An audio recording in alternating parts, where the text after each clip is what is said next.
Butter is a dairy product made from the fat and protein components of churned cream. It is a semi-solid emulsion at room temperature, consisting of approximately 80% butterfat. It is used at room temperature as a spread, melted as a condiment, and used as an ingredient in baking, sauce making. Benefits: butter may help to promote bone and teeth formation and health. Butter, like other milk products, is rich in vitamin D and calcium, which are the major nutrients involved in this function. Butter may promote digestion, reduce the risks of intestinal inflammation, and as well as promote overall gut health. This is possible by the presence of butyrate, a short-chain fatty acid, in butter.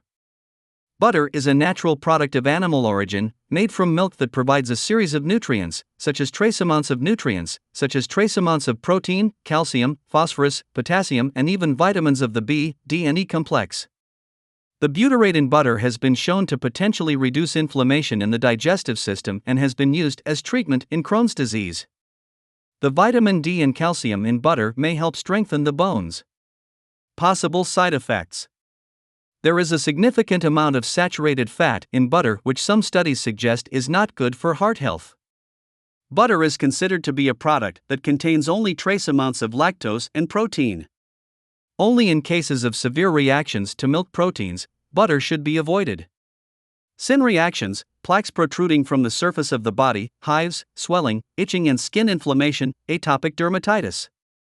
Gastrointestinal reactions, diarrhea, vomiting, pie in the abdomen, and, in children, blood loss in the stool, with consequent anemia and growth delay. Butter is high in calorie and saturated fat. This may increase the risk of obesity and cardiovascular diseases if consumed in excess. Quantity recommendations: a serving of butter is about 1/2 to 1 tablespoon. Butter should not be excessively consumed. It is better to consume other sources of unsaturated fatty more often than butter.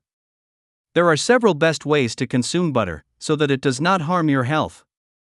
In some countries, it is very common to use butter to finish preparations or even as part of the recipe. A classic example in Brazil is the bread on the cover. Butter can be part of a healthy diet if eaten in moderation. 1 teaspoon has 4 grams of fat, 2.5 grams saturated fat, so add it to your diet on a weekly basis, rather than on a daily basis.